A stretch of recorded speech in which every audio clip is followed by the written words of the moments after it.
अस्सलामु अलैकुम नाज़रीन। ड्रामा सीरियल बहकावे की आखिरी किस्त बहुत ही अहम और जज्बाती मोड़ पर खत्म होने वाली है। इस किस्त में आप देखेंगे कि जब घरों में नाइंसाफी और जुल्म बढ़ जाए तो वहां से बरकत उठ जाती है। यही कुछ ज़बीर के साथ भी होता है। ज़बीर ने जीनत और अपनी बेटियों के साथ इतना जुल्म किया कि अब उसका कारोबार भी तबाही के दहाने पर आ खड़ा होता है। आखिर इंसान अपने ऐमाल का ही फल पाता है। जीनत को इस घर में इज्जत न मिली, लेकिन उसकी नीयत हमेशा साफ रही। वो घर वालों के साथ मुखल्लिस थी, इसलिए इन दिनों घर के हालात बेहतर थे। अगरचा ज़बीर का रवैया जीनत के साथ ठीक न था, लेकिन जीनत ने उसे शव्हर माना, घर को अपना समझा और बच्चियों के बाप की इज्जत दी। मगर ज़बीर ने कभी इन बातों की कदर नहीं की, यहां तक कि उसने जीनत के साथ वो कुछ कर डाला जो जीनत ने कभी सोचा भी न था। लेकिन अल्लाह की रस्सी देर से पकड़ती है, अंधेर नहीं करती। जब वो पकड़ता है तो इंसान मुन्ना के बल गिरता है।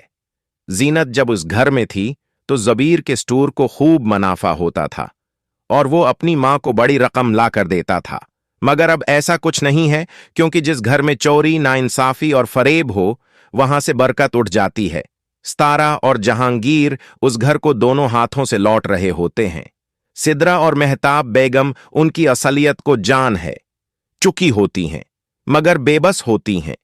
फिर एक दिन ऐसा हुएगा कि जब जहांगीर और सतारा पूरे घर वालों को दूध में उनको नींद की दवा देकर सला देंगे और फिर पूरे घर को लौट जाएंगे और घर में जो भी ज़ेवरात वगैरह हैं वो सब ले जाएंगे अपने साथ। ज़बीर जब देखता है कि उसका कमरा खाली पड़ा है तो मां के पास भागता है और कहता है, उमा, सब कुछ चोरी हो गया, मेरी अलमारी खाली है, ज़ीवर, नकदी सब कुछ गायब। जब सिद्रा और मेहताब बेगम अपने कमरों में देखती हैं तो वहां भी यही हाल होता है। वो समझती हैं कि शायद वाकई चोर आ गए हैं। फिर जब सतारा और जहांगीर का पता नहीं चलता तो सबके चेहरों पर हवाइयां उड़ने लगती हैं। ज़बीर सदमे में आ जाता है और कहता है, उम्मा, मैं तो लट गया, बर्बाद हो गया, मेरी इज्जत का जनाजा निकल गया। सतारा ने मेरे साथ ये किया। मेहताब बेगम कहती हैं, ये सब तुम्हारे ही किए का नतीजा है। तुमने शादी करते वक्त ना लड़की के खानदान का पता किया, न तहकीक की, और अब देखो क्या हाल कर दिया तुम्हारा। ज़बीर कहता है, उम्मा, अब इन बातों का वक्त नहीं, हमें कुछ करना होगा। उन्होंने सब कुछ लौट लिया है। इसी दौरान सिद्रा को भी होश आता है कि जहांगीर ने उसके साथ धोखा किया। जब वो ज्यादा शोर मचाती है, सतारा को बड़ा भला कहती है, तो ज़ुबैर गुस्से से कहता है, ओमी, ऐसी शादियों का यही अंजाम होता है। आपको किसने कहा था कि घर दामाद रखें? ज़बीर सतारा की चची को फोन करता है। वो हैरान होकर कहती हैं, क्या हुआ ज़बीर, तुम परेशान क्यों हो? ज़बीर कहता है, वो मेरे मन्ना पर काला करके जहांगीर के साथ भाग गई है। सतारा की चच्ची जवाब देती हैं, हमें उस मामले से दूर रखो, तुमने ही उसे आजादी दी थी, अब हमें इल्जाम मत दो, वरना हम उल्टा तुम पर इल्जाम लगा देंगे कि तुमने हमारी बेटी को मारकर गायब कर दिया है। ज़बीर ये सुनकर हैरत और सदमे से चुप हो जाता है। दूसरी तरफ जब मेहताब बेगम नगो खाला से जहांगीर के बारे में पूछने की कोशिश करती हैं तो पता चलता है कि वो भी मोहल्ला छोड़कर जा चुकी हैं। उनका भी कोई अता पता नहीं। महल्ले भर में उनकी बदनामी हो जाती है। ज़बीर बाहर निकलना छोड़ देता है।